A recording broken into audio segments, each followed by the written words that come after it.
আসসালামু আলাইকুম।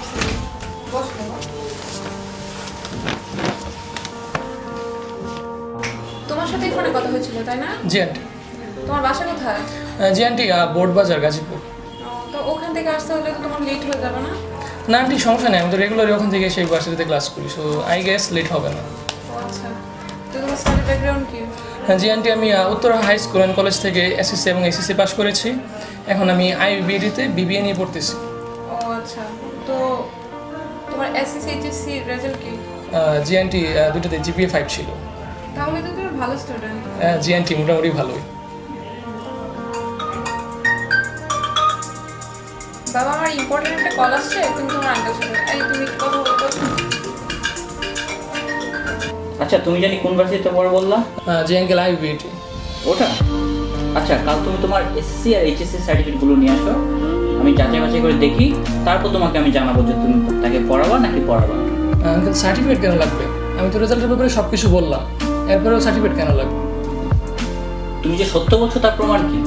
সার্টিফিকেট তো সেটার প্রমাণ। আমি সার্টিফিকেট দেখবো, তারপর যাচাই করবো তুমি তাকে পড়াবা নাকি পড়াবা না। আজকে তুমি আসতে পারো। আচ্ছা আঙ্কেল, তাহলে নিয়ে আসি।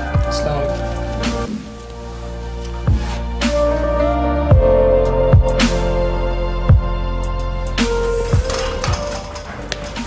আসসালামু আলাইকুম।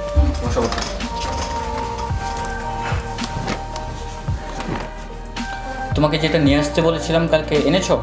জি আঙ্কেল, নিজে নিন।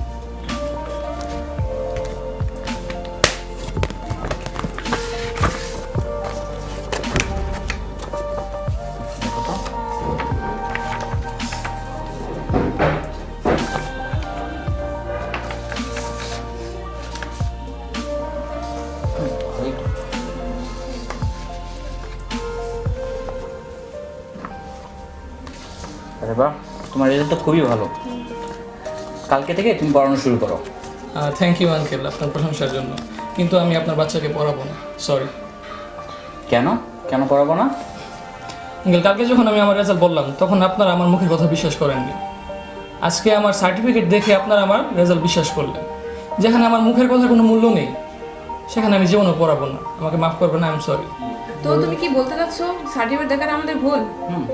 গার্ডিয়ান হিসেবে তো আমরা সার্টিফিকেট দেখতে পারি, আমরা তো ভাবতেই পারি যে তুমি রেজাল্ট নিয়ে মিথ্যে কথা বলছো। তাহলে তো আমিও ভাবতে পারি যে অন্যান্য গার্ডিয়ানের মতো 3 থেকে 4 মাস গেলে আপনারা আমাকে টাকা নিয়ে ঘোরাবেন, 4 দিনের পড়ানোকে 5 দিন বানাবেন, আর 2 ঘন্টার পড়ানো আপনারা 3 ঘন্টা বানাতে চাইবেন। তুমি কেন আমাদেরকে অন্যান্য গার্জিয়ানের সাথে তুলনা করছো? তাহলে আমাকে কেন আপনার অন্য সব টিচারদের সাথে তুলনা করছেন? আচ্ছা, তুমি কি বলতে চাও? আমি শুধু এইটুকু বলতে চাই, যদি আমি কোনো স্কুল কলেজ বা ইউনিভার্সিটির টিচার হতাম তাহলে কি আপনারা আমার কাছে সার্টিফিকেট দেখতে চাইতেন? অবশ্যই না। উনি একজন কোয়ালিফাইড টিচার বলে আপনারা ওনার কাছে সার্টিফিকেট চাইতে পারতেন না, আর আমি আজকে শুধু একটা স্টুডেন্ট বলে আপনারা আমার সাথে এরকম করতে পারলেন। দেখেন আন্টি, স্টুডেন্টদের সাথে প্লিজ এরকম করবেন না। আমি স্টুডেন্ট বলেই 2000 টাকায় আপনাদের বাচ্চাকে পড়াতে রাজি হয়েছি। কোনো স্কুল বা কলেজের টিচার কি 2000 টাকায় আপনাদের বাচ্চাকে পড়াতে রাজি হইতো?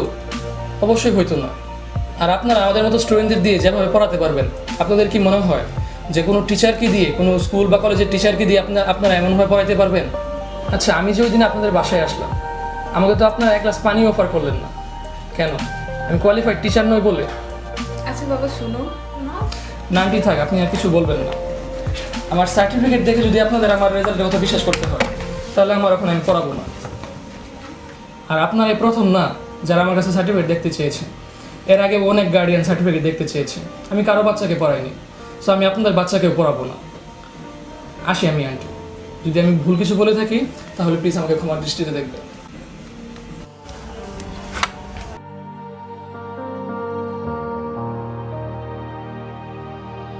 হ্যালো এভরিওয়ান, আশা করি ভিডিওটা আপনাদের ভালো লাগছে। আর এই ভিডিওটা দেখার পর আপনাদের এটা মনে হতে পারে যে সকল গার্ডিয়ানই খারাপ, কিন্তু আমি এটাও ক্লিয়ারিফাই করবো যে আসলে সব গার্ডিয়ান খারাপ না। হ্যাঁ, খারাপও আছে, ভালোও আছে, কিন্তু ভালোর পার্সেন্টেজটা বেশি হবে। কিন্তু কিছু কিছু গার্ডিয়ান এমন আছে যারা এই কাজগুলো করে। এটা একটা ট্রু স্টোরি ছিল। আসলে আমরা গার্ডিয়ানদের সামনে গিয়ে এমনভাবে কথাগুলো বলতে পারি না, এই জন্য এই ভিডিওটা বানানো। যদি আপনার ভিডিওটা ভালো লাগে তাহলে প্লিজ লাইক দিবেন, শেয়ার করবেন এবং সাবস্ক্রাইব করবেন, আর সবাইকে ভিডিওটা দেখার সুযোগ করে দিবেন।